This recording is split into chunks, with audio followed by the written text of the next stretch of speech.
it's me, Mackenzie Marie. For 6 hours, a woman stood still while strangers were able to do whatever they wanted to her body. She called it art, but it was more along the lines of torture. This is the true story of a performance called Rhythm Zero. The performance was designed to test consent. What do people do when they think there's no consequences? In Naples, 1974, in a quiet art gallery, a table is set with 76 objects, ranging from a rose to a revolver. It was a scale from pleasure to pain.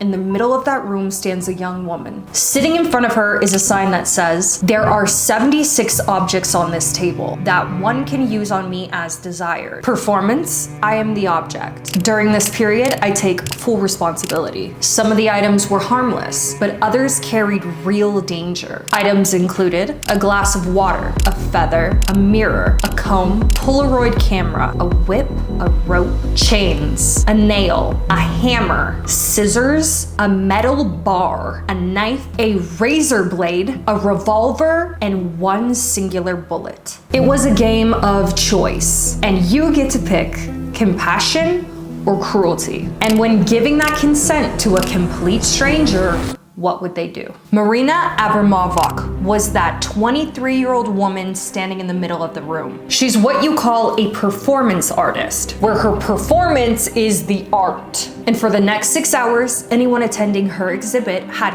full permission to do whatever they wanted to her, even kill her.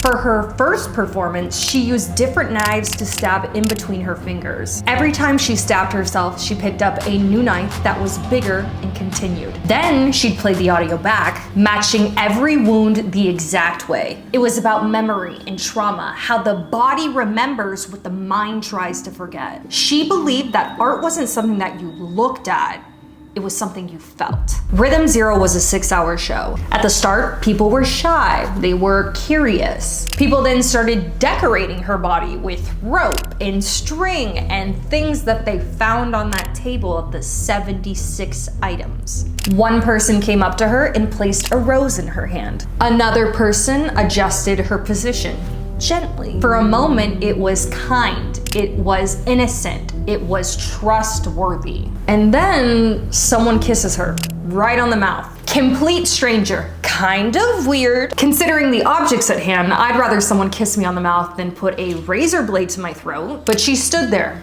emotionless. Everything that was done to her, whether it was good or bad, she gave zero reaction. It was like she was the shell of a person, like the lights are on, but nobody's home. And that innocent playfulness wouldn't last long. As minutes stretched into hours, the crowd began to test its boundaries. It first starts by them doing humiliating acts to her and making her do humiliating acts. Someone in the audience thought, hey, what would happen if I just pour a glass of water on her head? So they pour a glass of water on her head, and still she has no response, no reaction. Someone grabbed a marker and started writing degrading things on her body. She was lifted up and carried around the art exhibit, and then at one point she was chained to a chair, sitting down. The whole point was for Marina to be the object.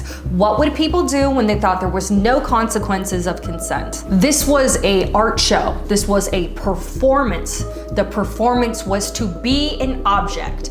How would your average day person act if they thought they could get away with doing anything? And when Marina continues to show no resistance, all boundaries are gone. The table that's holding all the props, the audience members decide to clear off the table. Then they picked up Marina and put her on top of the table like she was some type of weird display. I feel like at this point, people were making it a game. Like, how can we get a reaction out of this? How can we get her to drop the act? All of the things leading up to this point were harmless. They were meant to be funny. But the tone was slowly shifting. People started getting away with more things, and they realized that they literally could do anything and she would do nothing. When she was laying down on that table, someone put a knife and put it in between her legs. One particular thing that I noticed is throughout all of these pictures, you slowly start to see her lose more and more clothing. At one point, someone takes a razor blade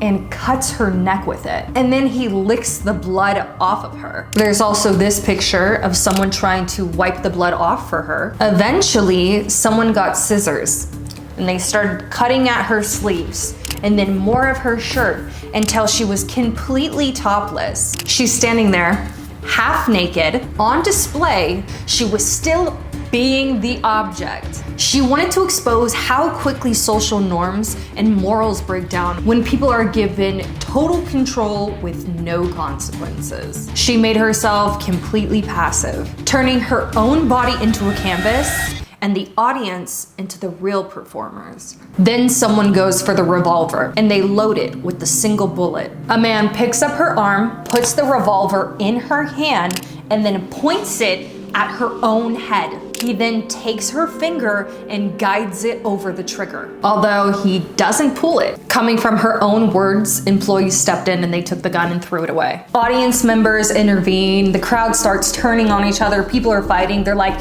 how long is this gonna go on for? Is this even right? People are like, this is part of the show. This is what we're supposed to do. And through all of the arguing and the conflict, Marina stood silent, letting humanity reveal its true self. Someone picked off rose thorns, started putting them in different parts of her body. She was felt up in places and touched inappropriately. People took Polaroid pictures of her and then made her hold them up to the crowd. At one point, she started crying, and it broke the performance, but she stayed still, tear just falling down her eye, and this picture says it all. There's one girl seen here wiping her tears away. The whole performance was disgusting and terrifyingly eye-opening. At exactly 6 hours, the performance ended. For the first time, Marina moved. The audience, the same people who had just touched her, cut her, kissed her, threatened her life, suddenly couldn't face her. Not a single person in the audience was able to confront her as a human being about the performance. Most of them quickly left the art gallery in shame. Like, imagine that. After everything, Marina's performance was asking, how much abuse will people inflict when they're allowed to? What happens when a person gives up all control and someone else has complete power? She later said, if you leave it up to the audience, they'll kill you. I watched her TED Talk and listened to this. The women will tell the men what to do. And the men didn't rape me because it was just a normal opening and there was art public and they're with their wives. Traditionally, the performer controls the audience. She flipped it. Marina exposed how audiences project their desires, fears, and instincts onto the performer when they're given full freedom. Some people were kind, most weren't. The performance became a mirror, not of her, but of them. Marina used her own body as a weapon, a target, a symbol. She allowed the audience to do things to her that should have never happened in a safe space. Asking, if this happens in an art gallery with witnesses, what happens in the real world when no one's watching? The principle, Rhythm Zero, exposes how quickly kindness can turn into cruelty, and just how terrifyingly easy it is for ordinary people to become monsters. So the question is, if you were in that room with those 72 objects, what would you have done? Marina went on to do more performances, ones that include trust, pain, her lover. My favorite performance, she called it the artist in the present. She sat completely still, no talking, no expression, no distractions, just Marina sitting in a chair, completely silent for 736 hours. There was one empty chair that sat straight across from her. Anyone from the public could come sit in the chair and stare into her eyes. And the emotions that came out of these people were insane. People cried, people laughed. Some people couldn't even hold eye contact with her. She sat there totally exposed and mirrored whatever individual was in front of her. You know how they say the eyes are the windows to your soul? I think she was just looking into a bunch of people's souls. Even though there was nothing said, the room could feel it all. It was real. It was human. It was pain and love and forgiveness all in one look, all at the same time. And that was exactly the point. That is true art.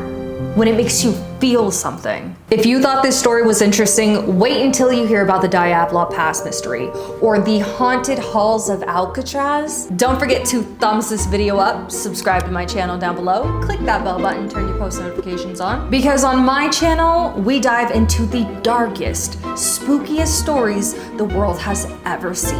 I have new music out now. You can stream it on all platforms. It will be linked in the top of the description below. Until next time, stay spooky, stay curious, and remember, sometimes the scariest monsters are us. Toodles!